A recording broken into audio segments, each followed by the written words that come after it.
कार्तिक महामाहात्म्य का 24वां अध्याय। राजा पृथु बोले, हे मुनि श्रेष्ठ, आपने तुलसी के इतिहास, व्रत, महात्म्य के विषय में कहा।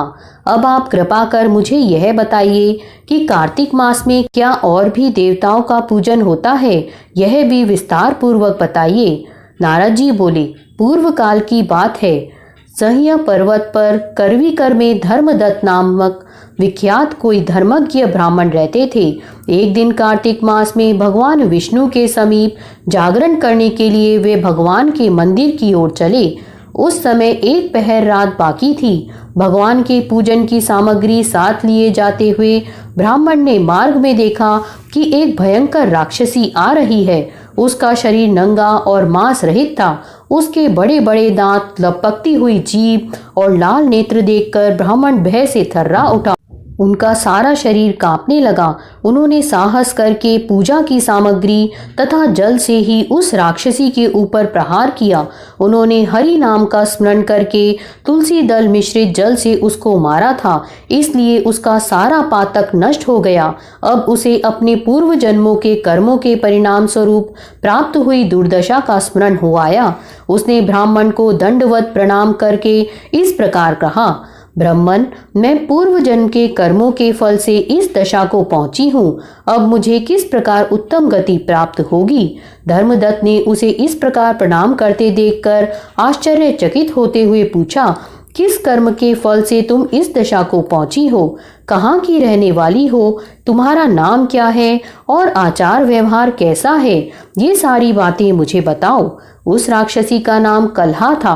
कलहा बोली, ब्राह्मण, मेरे पूर्व जन्म की बात है। सौराष्ट्र नगर में भिक्षु नामक एक ब्राह्मण रहते थे।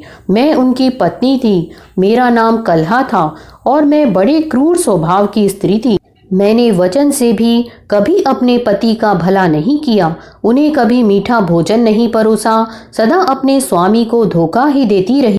मुझे कलह विशेष प्रिय था, इसलिए मेरे पति का मन मुझसे सदा उद्विग्न रहा करता था। अंततोगत्वा उन्होंने दूसरी स्त्री से विवाह करने का निश्चय कर लिया। तब मैंने विष खाकर अपने प्राण त्याग दिए। फिर यमराज के दूत आए और मुझे बांधकर पीटते हुए यमलोक में ले गए। वहां यमराज ने मुझे देखकर चित्रगुप्त से पूछा, चित्रगुप्त, देखो तो सही, इसने कैसा कर्म किया है। जैसा इसका कर्म हो उसके अनुसार यह शुभ या अशुभ प्राप्त करे। चित्रगुप्त ने कहा, इसका किया हुआ कोई भी शुभ कर्म नहीं है। यह स्वयं मिठाइयाँ उड़ाती थी और अपने स्वामी को उसमें से कुछ भी नहीं देती थी। इसने सदा अपने स्वामी से द्वेष किया है, इसलिए यह चमकादुड़ी होकर रहे तथा सदा कलह में ही इसकी प्रवृत्ति रही है।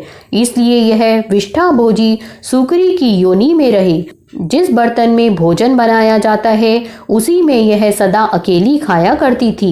अतः उसके दोष से यह अपनी ही संतान का भान करने वाली बिल्ली हो। इसने अपने पति को निमित्त बनाकर आत्मघात किया है, इसलिए यह अत्यंत निंदनीय स्त्री प्रेत के शरीर में कुछ काल तक अकेली ही रहे। इसे यमदूतों द्वारा निर्जल प्रदेश में भेज देना चाहिए। वहां दीर्घ काल तक यह प्रेत के शरीर में निवास करे। उसके बाद यह पापिनी शेष 3 योनियों का भी उपभोग करेगी। कलहा ने कहा, विप्रवर, मैं अवहीं पापिनी कलहा हूँ। इस प्रेत शरीर में आए मुझे 500 वर्ष बीत चुके हैं। मैं सदैव भूख प्यास से पीड़ित रहा करती हूँ। एक बनिए के शरीर में प्रवेश करके मैं इस दक्षिण देश में कृष्णा और वेणी के संगम तक आई हूँ। ज्यों ही संगम तट पर पहुंची त्यों ही भगवान शिव और विष्णु के पार्षदों ने मुझे बलपूर्वक बनिए के शरीर से दूर भगा दिया। तब से मैं भूख का कष्ट सहन करती हुई इधर उधर घूम रही हूँ। इतने में ही आपके ऊपर मेरी दृष्टि पड़ गई। आपके हाथ से तुलसी मिश्रित जल का संसर्ग पाकर मेरे सब पाप नष्ट हो गए। हे द्विश्रेष्ठ, अब आप ही कोई उपाय कीजिए। बताइए, मेरे इस शरीर से और भविष्य में होने वाली भयंकर 3 योनियों से किस प्रकार मुक्त होंगी। कलहा का यह वचन सुनकर धर्मदत्त उसके पिछले कर्मों और वर्तमान अवस्था को देखकर बहुत दुखी हुआ। फिर उसने बहुत सोच विचार करने के बाद कहा, धर्मदत्त ने जो भी कहा उसका वर्णन 25वें अध्याय में आएगा। यहाँ पर हमारा कार्तिक महामाहात्म्य का 24वां अध्याय पूर्ण होता है।